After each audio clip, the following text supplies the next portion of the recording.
Ahsoka episode 5. I said I was away on holiday. I was tempted to wait so I could watch it on a TV.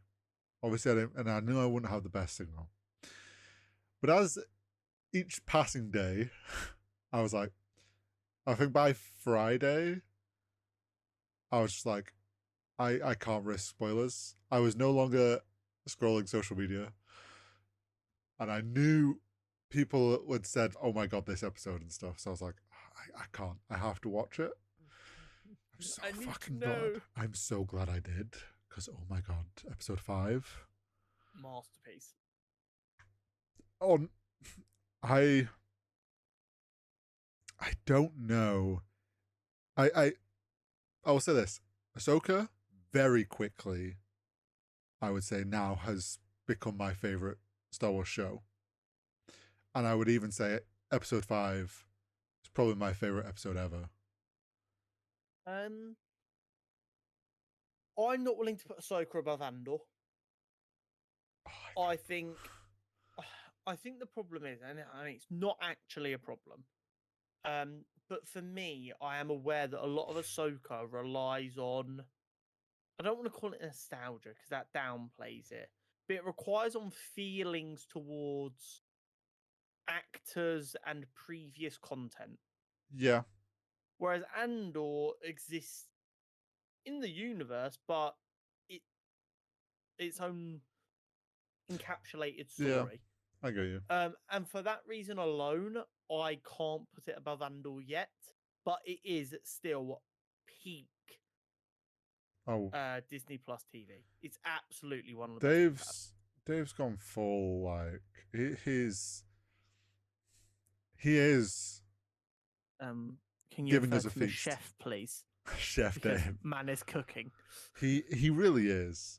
Like, if you like, honestly, George Lucas, great job, George, picking him. Great job. The rule of 2 is alive and well. This is true. You picked a great apprentice. I am excited to see who Dave Filoni one day picks. Me. Luke. But episode 5, there's so much happened in that episode. Yes. So much. Of course, the major talking point is the realm between realms. Yes. Or world between worlds. Worlds. I would like to claim that I fucking called it. Okay. So, if you remember, cast your mind back what feels like eons ago. Yep. We were talking at the end of episode 4 about what could be happening. Yes. And I accept that what we saw is Anakin. Yep. But I refute it is truly Anakin. I believe it is merely the Force. He is just one with the Force, so the Force has full access to him. I believe that I was right when I said this was Ahsoka's trial to face her greatest fear. Because all of this stuff under the guise of I'm teaching you the last lesson you need was actually just, you need to actually face the fact that you couldn't have saved me. You need to live. Yeah, I think I wouldn't say you were.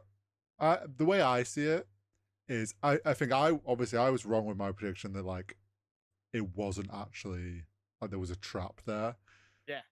What I think it was is, I think you're right in some way in that like it was I do think it was the Force ghost of Anakin, but it's there through her connection to the Force. So then there's influence from her memory of Anakin bleed through, and kind of her perception of things. Because it's obviously her connecting with the Force ghost of Anakin. So I think you're right in the sense of like, it's not full Anakin as his true self, but it's kind of, I think it is Anakin's Force ghost, but like her memory influences it. Like she's more 100%. Reliving. He's there in her memory, and that obviously then influences things. Because there's bits later on that like Anakin turns around and goes, you can tell it's like, okay, you're still dealing with the fact you couldn't be me, so let's get through this bit. Yeah. 100%. But so those, I mean, Anakin. First off, Anakin looked great. Oh, for I sure. I thought they did a great job with. I am over the digital de aging though. Yeah, but it's like they didn't have to It's not like they did an aggressive de Yeah, aging on him. yeah. So I think I think the it's amount we saw here is okay. I think I disliked it because they've used it so much when they could have just recast instead, and I'm yeah, seeing a dangerous pattern, especially with we know what else Disney are looking into and considering when it comes yeah. to scanning actors and Do you know, just being able to use them forever. I think if they want to keep Anakin at that age whenever he's a Force Ghost, then yeah. But I actually don't think we see Anakin again, so I don't think it's a worry. I kind of don't want to either. We might see him again I'm in this okay. series, but I don't. Or maybe the Mandalore arc, he might show up later again, but I think we'll be done with him. But yeah, I think Anakin looks amazing. I liked how he kind of prefaces all this with like, "It's time for your final lesson," which mirrors the fact that Ahsoka had mentioned earlier in the series of like, "I walked away from Anakin before he finished my training," all leaning into that. Everyone latched onto the Ahsoka saying, "I won't fight you," and he says, "I've heard that before." Not explicitly said, but very much implied from when he heard it from Luke as Yeah, Vader, 100%. which then 100%.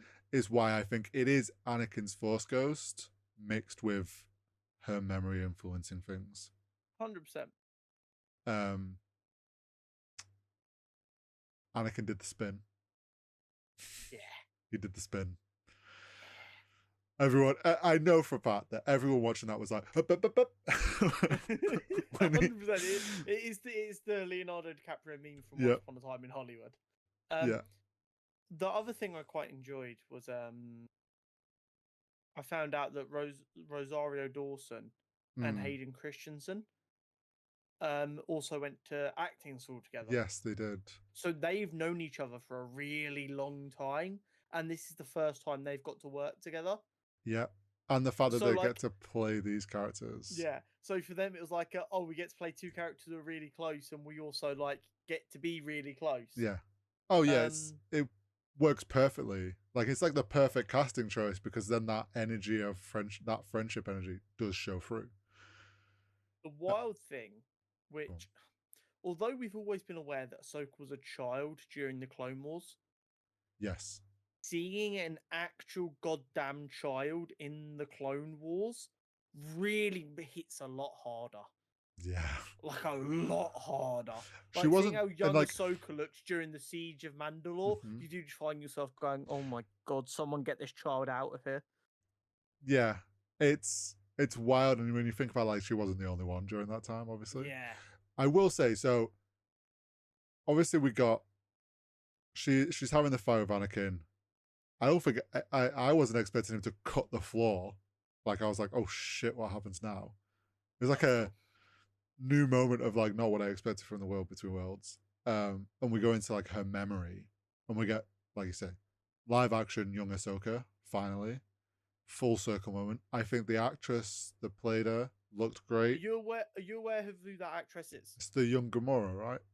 She played young Gamora. She Yeah, also played the daughter of the main character in the Barbie movie, I and didn't she was know in, like that's a main role in the Barbie movie. that. Oh, okay, So like that actress she's been had a great cooking year. this year. Yeah. She's had a really good year. Um. So yeah, I think she looked great as young Ahsoka. The 100%. only like nitpicky thing I have is while yes, also seeing the Siege on Mandalore was very cool. Obviously, it's very hard that we'd seen her and then we see her there, and it's not a huge difference. And I was like, it kind of at first, my brain's like, she doesn't look old enough.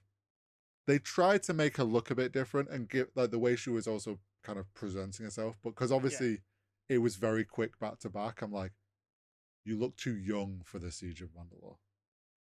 But But I actually that's think in age, the actress is probably closer to the Siege of Mandalore age than the younger age. probably. If anything, I'd say she looked too old in the Yeah, first one rather than too young in the yeah. second one, if that makes sense.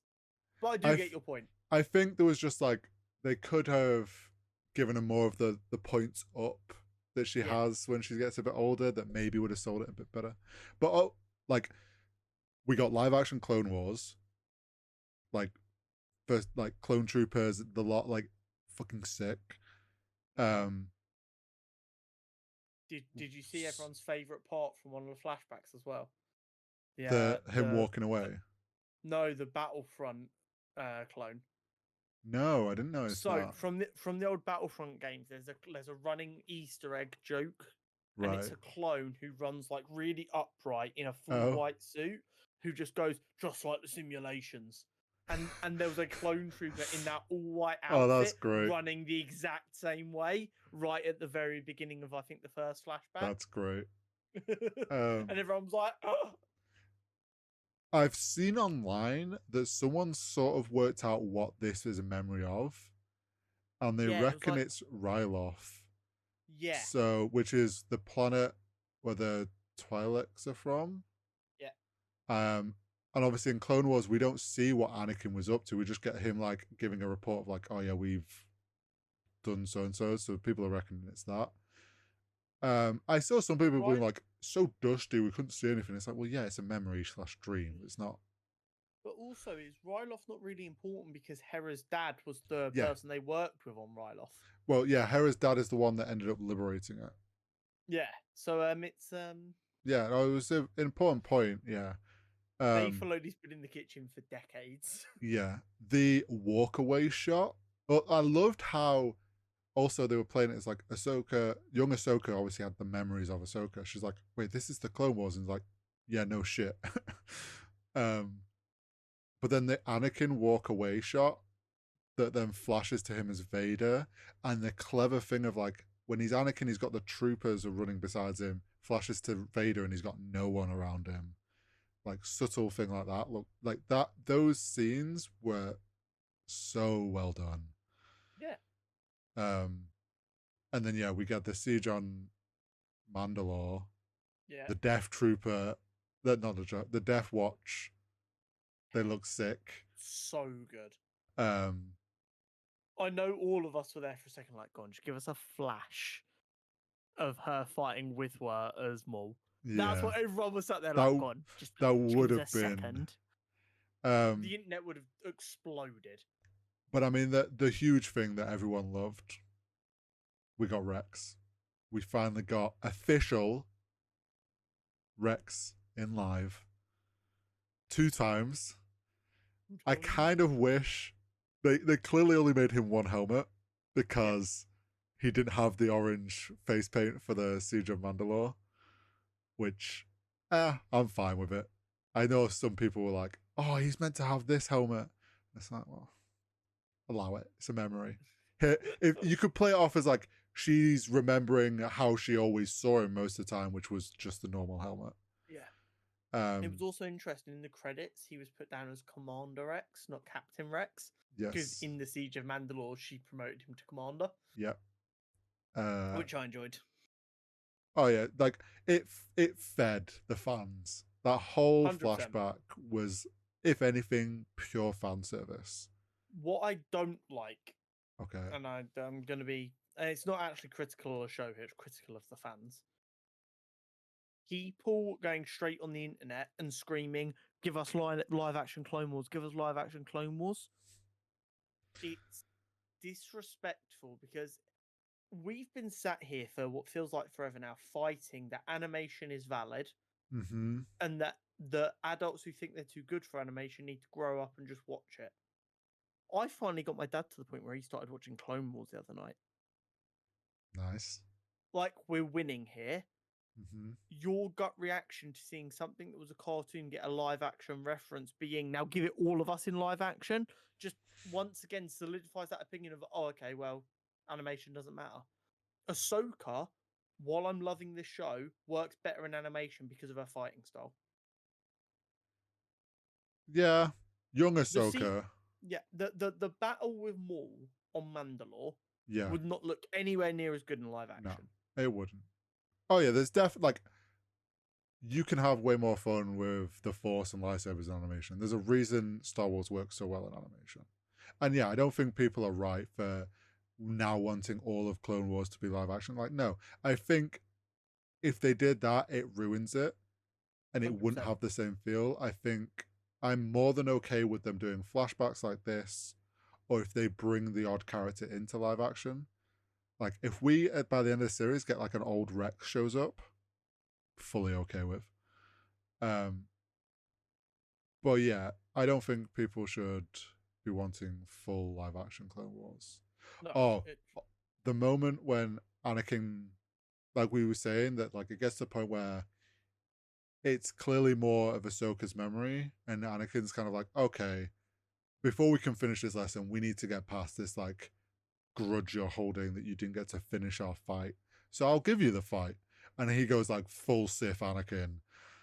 And when he boots her back into the world between worlds, and you get the like coldest fucking walkout where it flickers between him and Vader, and you hear the Vader breathing, and you're like, oh shit, Anakin, it was a mad. lot. And this is why I am, and I'm not gonna let it go. I'm convinced I was right because when they're fighting, we get the flash of Ahsoka's eyes going Sith orange.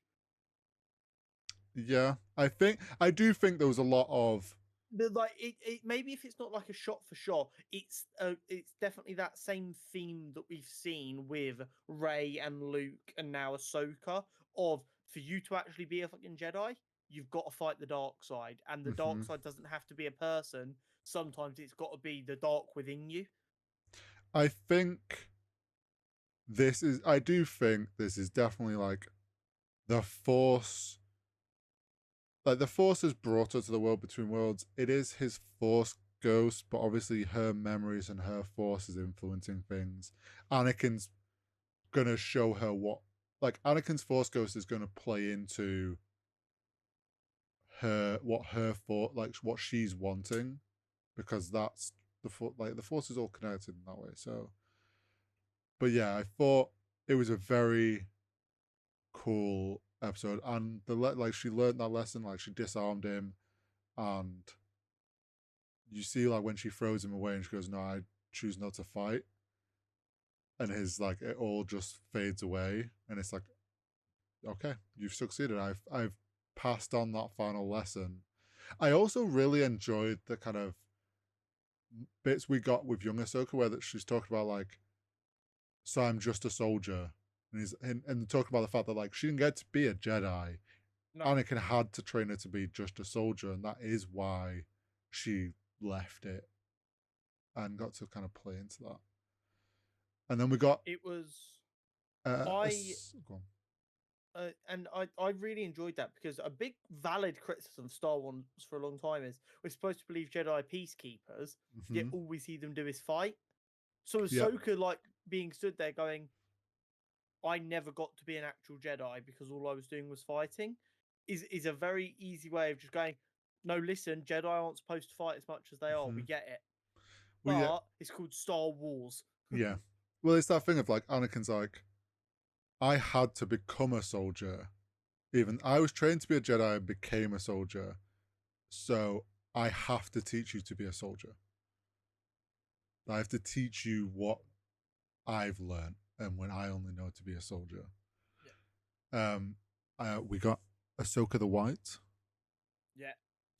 My reference about Dave Filoni mentioned Gandalf. He's fucking doing it. He's really leaning into it. Her coming out of the world between worlds, having dealt with her demons, Mm-hmm. accepted that you can be a Jedi without having to be a soldier, getting to rest, and then dressing in all white, fucking awesome. Honestly, it's like she is full complete on her training, and Do you know what it is? well, For a long time, like I mean, you'll remember like in school, you're like when you're like reading like a book, they'll always talk about like the big one is always of mice and men. It's like mm-hmm. Curly's wife wears a red dress to show she's dangerous. Yeah, And it's like the way they explain it to you in school is just like you're dumb. But yeah, actually, it's Chekhov's gun, right? Chekhov's gun is like the writing philosophy for those who Mm-hmm. don't know that if a character loads a gun, you have to see the gun get shot. Otherwise, why did you bother writing down that someone's loaded the gun? Yeah. It's the exact same point. It's why are we going to bother sending Ahsoka to the world between worlds to learn this lesson if we can't see any outcome to it? Mm-hmm. And you'll notice straight after that, she's a lot less stoic.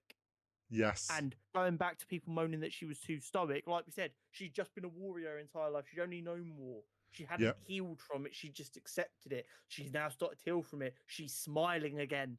Well, yeah, that's the thing. It's like, if you think back to like Ahsoka's journey, like she left because she was she was just a soldier. She then was on the run and got hunted. So then she like survived. Yeah, and then she joined well the she rebel lost. to fight. Yeah, you've got to think. She was a soldier. She left, was living her life. She then came back to help them, and her crew and Rex. But then essentially had to fight this family that she'd fought with for so many years. Escaped. Like left all of those people she knew as family behind. She then, as she got older, she ended up fighting Vader and realized it was Anakin, and all of that like turmoil of like, oh shit, he turned to the dark side, and then didn't get to finish the fight, and then she's just lived with all of that. It's kind of this like, yeah, she's not gonna be in the best place. 100%. Also, we should talk about Jason in Yeah. episode 5. So at the end of episode 4, we got the line that we both really loved, and especially the way it was done of "Mum, I've got a bad feeling." Yeah. Which, of course, we said was kind of like a kid who just didn't feel well because of getting almost knocked out of orbit. But we're like, no, he's a Jedi. That's the Yes. thing the Jedi say. Yeah, him being like, can you not hear that? And then it's like, I hear the lightsabers. It's like, oh shit, he hears the world between worlds. Yeah. Like he is hearing. That boy powerful. He's hearing the Force. Whether like it's Ahsoka's Force energy, like wanting him to help her be found or what, but he's showing that he's like has this unknown to him really still, but like he has this connection to the Force.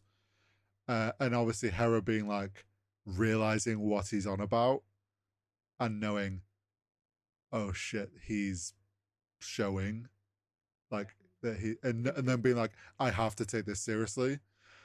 It was Xu Yang dealing with the captain and just going like, why are we listening to what the kid has to say? It's like, Jason's father was a Jedi. He is also showing these abilities. He's yes. like, okay. He's like, I've dealt with enough Jedi to know Yeah, if a Jedi says something, just do it. The X-Wing guy's like, oh, okay, we're dealing with Jedi stuff. Okay, Yeah. I've been around long enough. Yeah. I'm not going to pretend to understand what the fuck's going on. This is when stuff gets weird and we just do what we're told. Yeah. But I thought that was very cool. And then as I sort of predicted, Ahsoka rode a Purgle. Yeah. Like I was like, I'm very sad that Hera didn't go along. So am I. I thought that she would. I get that she's trying to be a responsible mother. And you would have had people on Twitter just going, why is the woman taking a mother to a... why is this woman taking her child to a galaxy that they know nothing about? Or why is this woman, who's the only parent this child has left, going to a galaxy and leaving their child behind? Yeah, it wouldn't have made sense, as sad as it would be. I'm very intrigued to see what the fuck happens to Hera, because she's in shit now. And yeah, she in some trouble. Considering like, also, my prediction is she's gonna get in contact with Zeb and kind of be like, we need to be ready for if they come back. But yeah, I liked how Ahsoka went out onto the ship once again. Felt like she spoke to the whale, got back in, and Hu Yang's like, so is this gonna work? And Maybe. She's like, I have no fucking clue. And he's like, what? Like, you didn't talk to the whale? It's like, a giant space whale. I did my best. Very cool the way they did the effects for the Purgles jumping. Yeah, they didn't give us the full like arrows, but they gave us the same kind of idea with Pulse like, the blue lights and stuff. They did a really good job. Really good job of bringing that visual over, and the CGI on them is like really there was a couple of janky ones, I think, when they were flying in, where like Yeah. the depth felt off. Like I was like, that definitely felt like it should be in the ship. Yeah. But I think that's just obviously they're overlaying lots of things, and and sometimes with space that can happen anyway. Like anything yeah, set in space, sometimes it can just get a you bit lose the messy. depth. Yeah, Which is why I think in the original trilogy the props were so important. yeah, the Because miniatures that, were. although like there was still times where it felt a little bit off, because there was something physical there, Mm-hmm. it gave it a more tangible look. But yeah, no, you're right. For the most part, it looks really, really good. Yeah, and Um, that is where the episode ended. yeah, it did. Was there anything else we missed in the episode that was kind of important? The Only Ahsoka doing a Force echo on the broken sphere and finding out that yes, Sabine went willingly and not telling Hera. yes, and She realizing that. decided to omit that bit of information. Yeah, I also thought it was very interesting that that orb, just cogs and stuff inside, just old school mechanical, and the witch is obviously like essentially hacked it because they didn't do any of that. She just used magic to hack it. But yeah, that's the only other thing. I can't, and yeah, I don't think anything else happened. No.